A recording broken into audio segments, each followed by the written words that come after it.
What if I told you that the Buddha, the enlightened one, never spoke of God? That the path to inner peace, freedom from suffering, and spiritual awakening has nothing to do with praying to a higher power? Sounds shocking, right?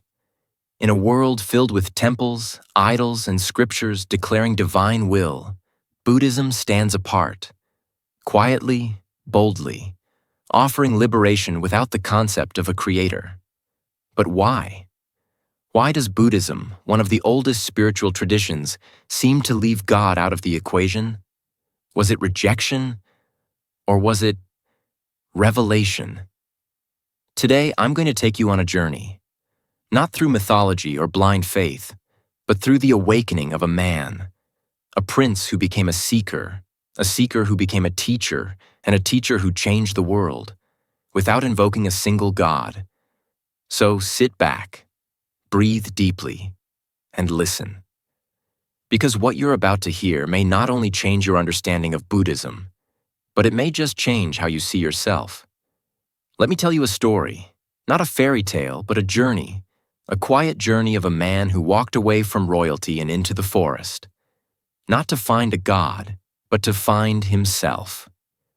Long ago, in the peaceful kingdom of Kapilavastu, a young prince named Siddhartha lived in immense luxury. He had everything one could wish for: palaces, gardens, music, and fine garments. And yet, he was not content.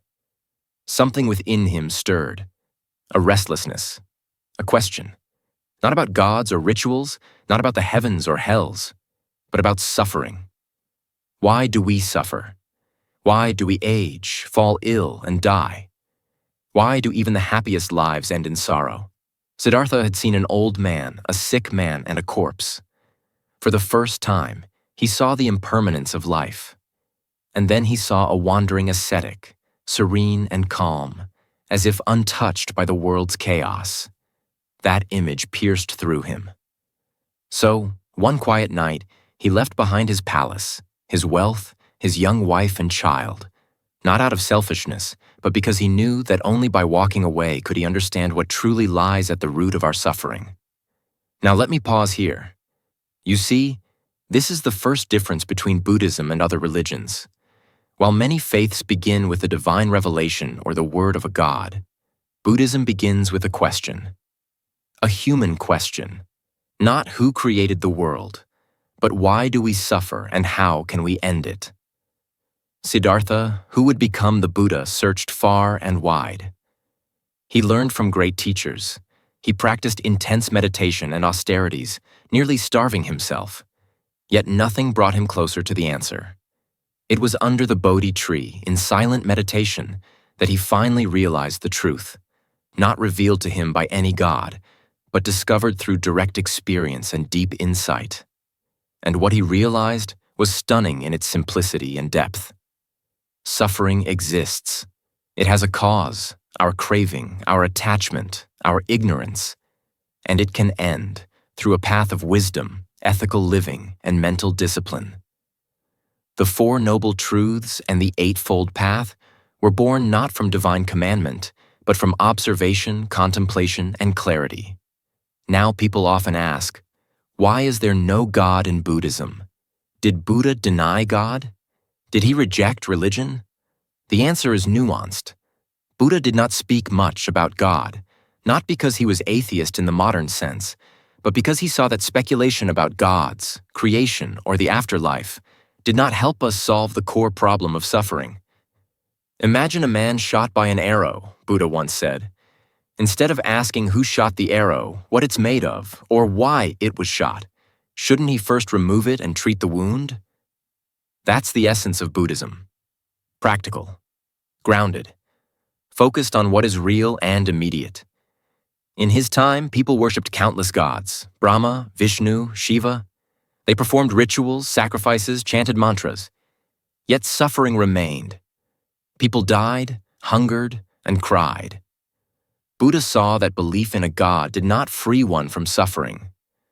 What mattered was how one lived, how one thought, how one acted. And so Buddhism emerged, not as a theistic religion, but as a path, a way of living, a way of seeing. But let me be clear. Buddha did not say, "There is no God." He said, "Whether there is or not, let us focus on what we can control, our mind, our actions, our thoughts." He spoke of karma, cause and effect, not as a cosmic punishment system, but as a law of nature. Just as fire burns, just as water flows downhill, actions bring results. Kindness brings peace. Hatred brings pain. This law requires no God, no divine overseer. It works on its own, like gravity. Now some forms of Buddhism in different cultures eventually absorbed local deities and practices. In Tibet, Japan, China, Buddhism mingled with the old ways. But the core teaching remained unchanged.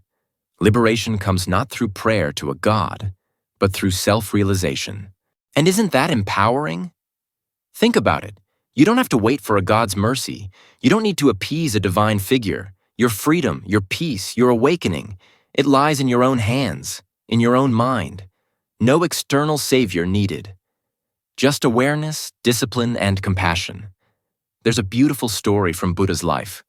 One day, a man came to him and asked, "Do gods exist?" Buddha smiled and said nothing. The man pressed further, "Tell me. I must know." Buddha replied, "Imagine a man is lost in a burning house. Would you tell him about the construction of the house, or would you help him escape first?" The man was puzzled. Buddha continued, "We are all in the burning house of suffering. Instead of debating gods, let us first find the way out. That is the heart of Buddhism. Now don't mistake this for coldness. Buddha was deeply compassionate. He didn't dismiss people's beliefs, but guided them toward insight.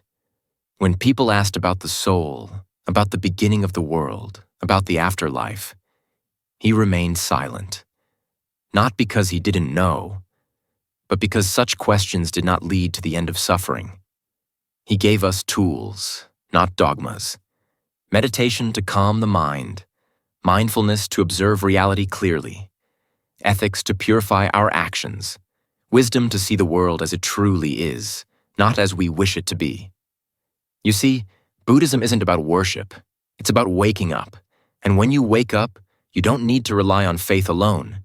You see directly, like opening your eyes after a long sleep. You understand that everything is impermanent. Pain, joy, body, thought. That nothing has an unchanging self. That craving leads to suffering, and letting go leads to peace. In such clarity, where is the need for a creator God? The universe unfolds through causes and conditions.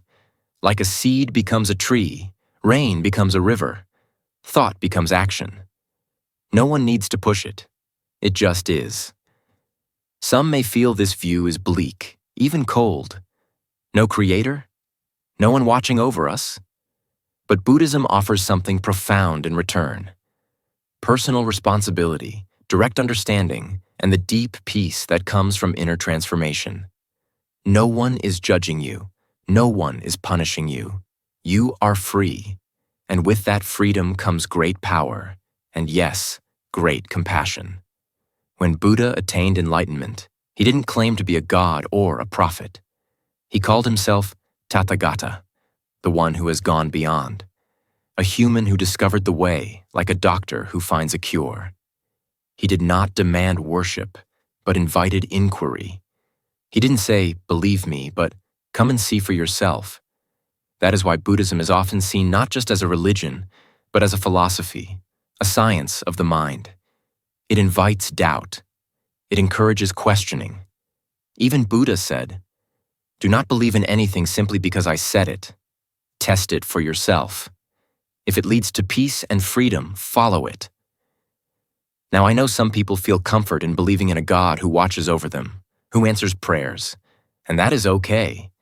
But Buddhism offers a different kind of comfort, the comfort of self-reliance, of understanding, of walking a path that anyone, anywhere, regardless of caste, gender, or background, can walk. And that path does not require a God, just a sincere heart, an open mind, and a willingness to see. When we meditate, we don't ask for miracles. We look within. We observe the breath, the thoughts, the sensations. We begin to see how the mind works, how suffering arises, and how it can fade. That insight, that awakening, is what Buddha called nirvana. Not a place, not a reward from a deity, but the end of ignorance, the extinguishing of craving, the peace of liberation. That's why Buddhism remains relevant even today. In a world filled with division and dogma, Buddhism says, look within. In a world filled with noise and confusion, Buddhism says, be still. In a world obsessed with belief and identity, Buddhism says, understand, not believe blindly. So, when you hear that there is no God in Buddhism, don't hear emptiness. Hear clarity, hear freedom, hear responsibility and empowerment. It's not a denial, it's a shift. From outer authority to inner truth. From superstition to insight. From helplessness to mastery of the self. In the end, Buddha showed us that we don't need to reach up to the heavens. We need to look here, now. This moment, this breath, this mind. For in this moment lies the path to awakening. And that, my friend, is more than enough.